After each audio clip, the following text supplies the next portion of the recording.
কত আম বাবা রে, কি করা যায় এগুলো? আবার আম সব, ও বাবা, আবার তার মধ্যে তোমরাও চলে এসছো। নমস্কার, বর্তমান ঘরকোনা একটা ব্লগ থেকে তোমাদের সবাইকে স্বাগত। দেখো কত আম, ঝড়ে আম পড়েছে, এগুলো আরো আম সব দিতে হবে। চলো রান্নাটা তাড়াতাড়ি শুরু করি, আবার এইসব নিয়ে বসতে হবে। যেহেতু গরমকালে রান্না দেখাচ্ছি, আজকে দেখাবো গরমকালের খুব সিম্পল একটা রান্না, ছোট মাছের চচ্চড়ি। তো চলো উপকরণগুলোর সাথে পরিচয় করে দিই। এখানে আমি ছোট মাছ বলতে এখানে পুঁটি মাছ নিয়েছি, এটা তোমরা মোরলা মাছ দিয়েও করতে পারো।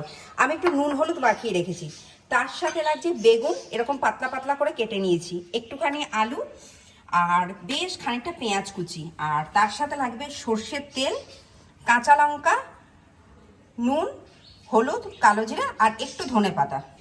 আমি এখানে একটা প্যান বসিয়ে দিয়েছি, বা তোমরা কড়াইও নিতে পারো। আমি এখানে সর্ষের তেলটা গরম করবো মাছগুলো ভাজার জন্য। প্রথমে আমি সর্ষের তেল দিয়ে দিচ্ছি মাছ ভাজার জন্য।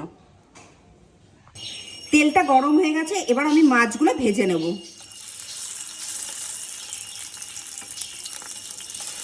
মাছগুলো ভেজে তুলে নিয়েছি, এবার আমি এই তেলে বেগুনগুলো ভাজবো।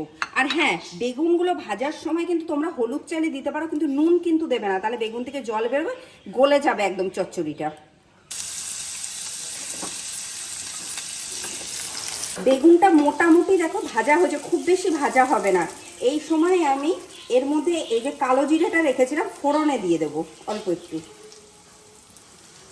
ফোড়নটা হয়ে গেলে এবার আমি এই যে আলুটা দিয়ে দিচ্ছি এর ভেতরে, এর সাথে পেঁয়াজ কুচিটা দিয়ে দেবো।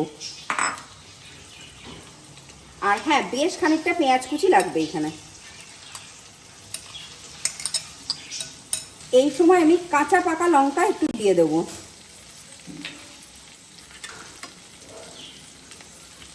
নুন দেব পরিমাণ মতো, হলুদ গুঁড়ো দেব, দিয়ে আমি এবার এটাকে হতে দেবো অনেকক্ষণ, আলু আর পেঁয়াজটা সেদ্ধ হওয়ার জন্য।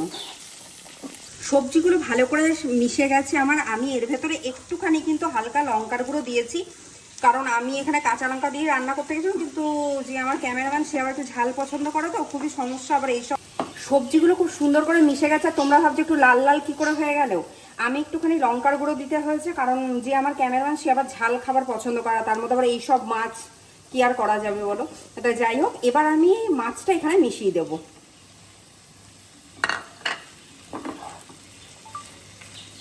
রান্নাটা হয়ে গেছে, এবার আমি ধনেপাতা দিচ্ছি। আচ্ছা, ধনেপাতাটা অপশনাল, তোমরা দিতেও পারো নাও দিতে পারো, আমার যেহেতু একটুখানি ছিল বাড়িতে তাই দিয়ে দিলাম।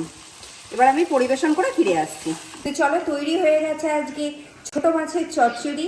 এটা তো গরম ভাতের সঙ্গে দারুণ লাগবে। তোমরা অতি অবশ্যই বাড়িতে সবাই ট্রাই করো আজকের রেসিপিটা। আজকের ভিডিওটা যদি ভালো লেগে থাকে তোমরা অতি অবশ্যই আমার চ্যানেলটাকে সাবস্ক্রাইব করো, শেয়ার করো, লাইক করো, প্রচুর প্রচুর কমেন্ট করো, একটু সাবস্ক্রাইব করো। এত কষ্ট করে রান্নাগুলো করছি গরমের ভেতরে, করো করো করো।